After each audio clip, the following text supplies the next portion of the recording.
마르코가 전한 거룩한 복음입니다. 그때 예수님께서 배를 타시고 건너편으로 가시자 많은 군중이 그분께 모여들었다. 예수님께서 호숫가에 계시는데 야이로라는 한 회당장이 와서 예수님을 뵙고 그분 발 앞에 엎드려 제 어린 딸이 죽게 되었습니다. 가셔서 아이에게 손을 얹으시어 그 아이가 병이 나아 다시 살게 해 주십시오 하고 간곡히 청하였다. 그리하여 예수님께서는 그와 함께 나서시었다. 많은 군중이 그분을 따르며 밀쳐댔다. 그 가운데에 12해 동안이나 하혈하는 여자가 있었다. 그 여자는 숱한 고생을 하며 많은 의사의 손에 가진 것을 모두 쏟아 부었지만 아무 효험도 없이 상태만 더 나빠졌다. 그가 예수님의 소문을 듣고 군중에 섞여 예수님 뒤로 가서 그분의 옷에 손을 대었다. 내가 저분의 옷에 손을 대기만 하여도 구원을 받겠지 하고 생각하였던 것이다. 과연 곧 출혈이 멈추고 병이 나은 것을 몸으로 느낄 수 있었다. 예수님께서는 곧 당신에게서 힘이 나간 것을 아시고 군중에게 돌아서시어 누가 내 옷에 손을 대었느냐 하고 물으셨다. 그러자 제자들이 예수님께 반문하였다. 보시다시피 군중이 스승님을 밀쳐대는데 누가 나에게 손을 대었느냐 하고 물으십니까? 그러나 예수님께서는 누가 그렇게 하였는지 보시려고 사방을 살피셨다. 그 부인은 자기에게 일어난 일을 알았기 때문에 두려워 떨며 나와서 예수님 앞에 엎드려 사실대로 다 아뢰었다. 그러자 예수님께서 그 여자에게 이르셨다. 딸아, 내 믿음이 너를 구원하였다. 평안히 가거라. 그리고 병에서 벗어나 건강해져라. 예수님께서 아직 말씀하고 계실 때에 회당장의 집에서 사람들이 와서는 따님이 죽었습니다. 그러니 이제 스승님을 수고롭게 할 필요가 어디 있겠습니까? 하고 말하였다. 예수님께서는 그들이 말하는 것을 곁에서 들으시고 회당장에게 말씀하셨다. 두려워하지 말고 믿기만 하여라. 그리고 베드로와 야고보와 야고보의 동생 요한 외에는 아무도 당신을 따라오지 못하게 하였다. 그들이 회당장의 집에 이르렀다. 예수님께서는 소란한 광경과 사람들이 큰 소리로 울며 탄식하는 것을 보시고 안으로 들어가셔서 그들에게 어찌하여 소란을 피우며 울고 있느냐? 저 아이는 죽은 것이 아니라 자고 있다 하고 말씀하셨다. 그들은 예수님을 비웃었다. 예수님께서는 그들을 다 내쫓으신 다음 아이 아버지와 어머니와 당신의 일행만 데리고 아이가 있는 곳으로 들어가셨다. 그리고 아이의 손을 잡으시고 말씀하셨다. 달리타쿰. 이는 번역하면 소녀야, 내가 너에게 말한다. 일어나라는 뜻이다.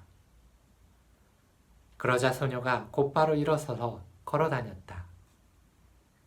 소녀의 나이는 12살이었다. 사람들은 몹시 놀라 넋을 잃었다. 예수님께서는 아무에게도 이 일을 알리지 말라고 그들에게 거듭 분부하시고 나서 소녀에게 먹을 것을 주라고 이르셨다. 주님의 말씀입니다.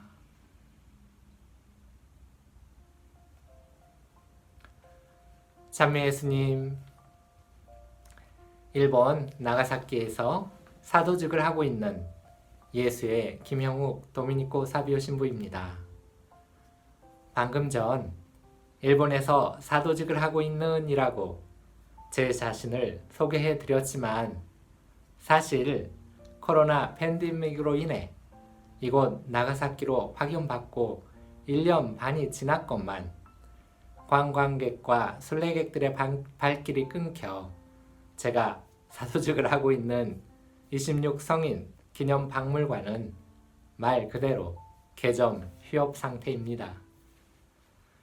그 덕분에 일본 천주교 교회사를 차분히 공부할 수 있는 시간을 얻게 되었지만 말입니다.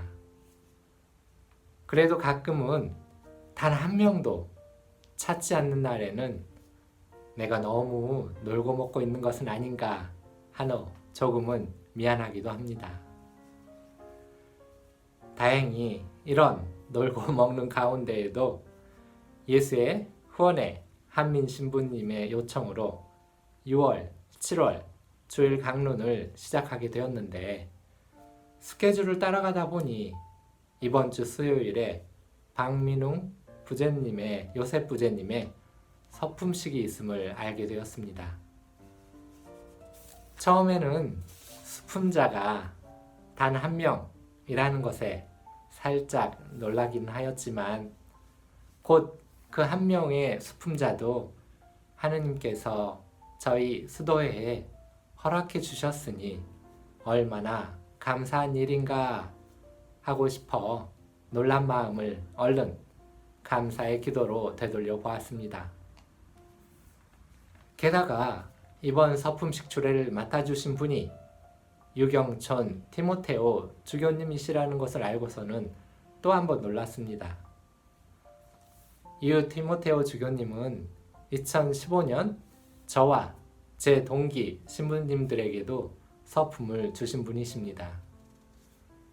당시 주교님께서는 막 주교직으로 불림을 받으신 이후 당신의 첫 서품식 주례라시며 그것도 무려 10명의 새 사제 숫자에 무척 기뻐하셨던 기억이 있습니다. 그런데 6년 후 같은 수도회에서 단 한 명의 새 사제라니 저만큼이나 주교님께서도 2015년에 서품식을 떠올리신다면 여러 가지 생각이 많아지실 듯 싶습니다. 그날의 서품식을 떠올리면 앞으로 살아가면서 받을 은총을 그날 하루에 다 받은 것은 아닌가 하는 생각이 들 정도로 저에게도 큰 은총의 시간이었습니다. 동시에 그날 수품자로서 정신이 없던 와중에도 아직도 선명히 기억에 남는 사건과 사진 한 장이 있습니다. 명동 성당에서 2시간이 훌쩍 넘는 긴 서품식을 마치고 우리 10명의 새 사제들은 구역을 나누어 그동안 기도와 사랑으로 응원해 주신 가족과 신자분들에게 새 사제 안수 기도를 해드렸습니다. 선체로 오랜 시간 기도를 올리며 자신의 차례를 조용히 기다리시는 신자분들이 차례로 새 사제 앞에 겸손히 무릎을 꿇고 두 손을 가지런히 모아 안수를 받는 모습에서는 역시나 새 사제답게 엄청 떨리고 쑥스러웠습니다.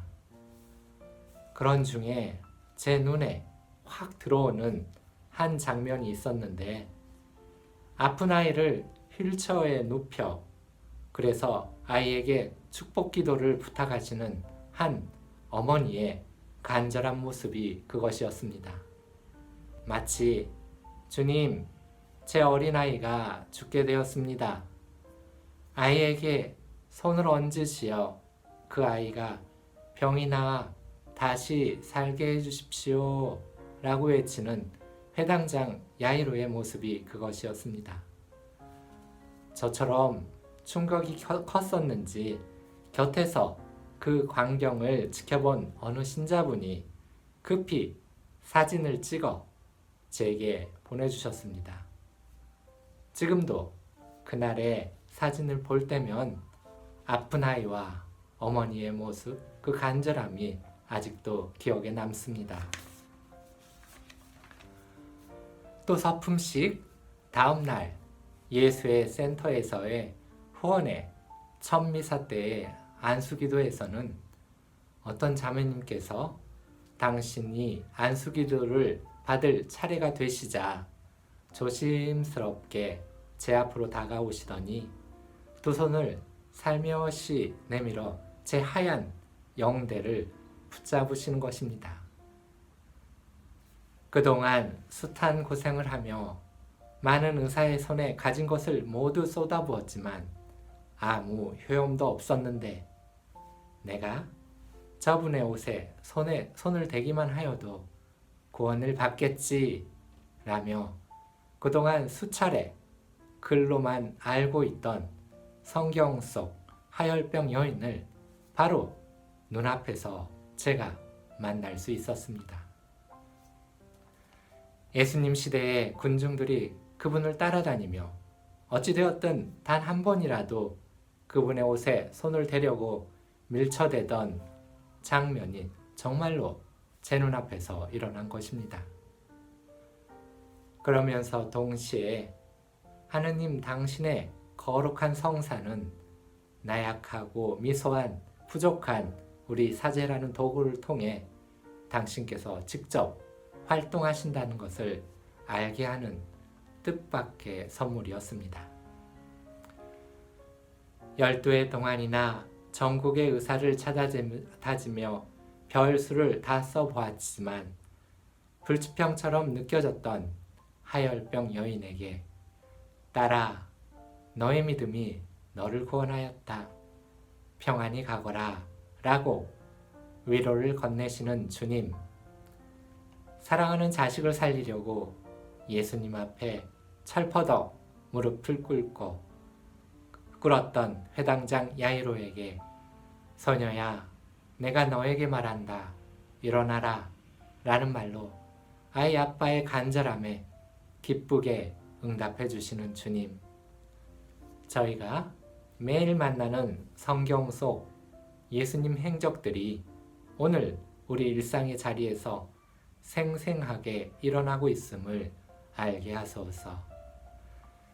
회당장 야이로에게 두려워하지 말고 믿기만 하여라 하셨던 그 말씀처럼 매일의 일생 안에서 우리가 그 믿음을 겸손히 살게 하소서. 그럴 수 있기를 오늘 한 주도 나의 주님, 나의 하느님께 간절히 청해봅니다. 아멘.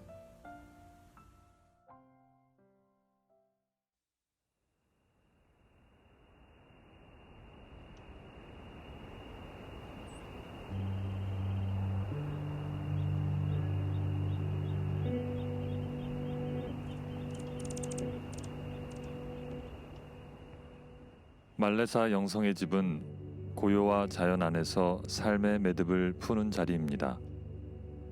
산으로 둘러싸인 450고지에는 가슴을 놀라게 하는 고요가 있습니다. 그 고요함에 젖어 들어갈수록 자연이 선사하는 심포니가 들리기 시작합니다. 바람소리와 물소리가 들리기 시작하고 새들의 지저김, 동물들 소리가 마음을 흔듭니다. 저녁이 되면 밤하늘에 수놓는 별빛들이 또 다른 심포니를 들려줍니다. 그간 잊고 지냈던 하늘의 별빛들에 감동하면서 하루를 아름답게 마감합니다. 이런 환경에서 삶의 매듭이 어디에서 시작되었는지 숙고할 수 있는 쉼의 공간으로 여러분을 초대합니다. 말레사 영성의 집에서는 다음과 같은 프로그램에 참여하실 수 있습니다. 미사, 고백성사, 상담을 하실 수 있고 원하시는 분들은 3일, 8일 혹은 30일 동안 진행되는 영신수련 피정을 받으실 수 있습니다. 원하시는 분들은 농사일을 함께 하실 수도 있고 이 밖에도 오시는 분들이 원하는 대로 시간을 보낼 수 있습니다. 혹은 원하는 프로그램을 제공할 수도 있습니다. 장소 사용료는 따로 받지 않습니다. 말레사 영성의 집은 머물다 가시는 분들의 자발적인 후원금으로 운영됩니다. 재병영 신부님의 연락처는 010-8025-3132번입니다.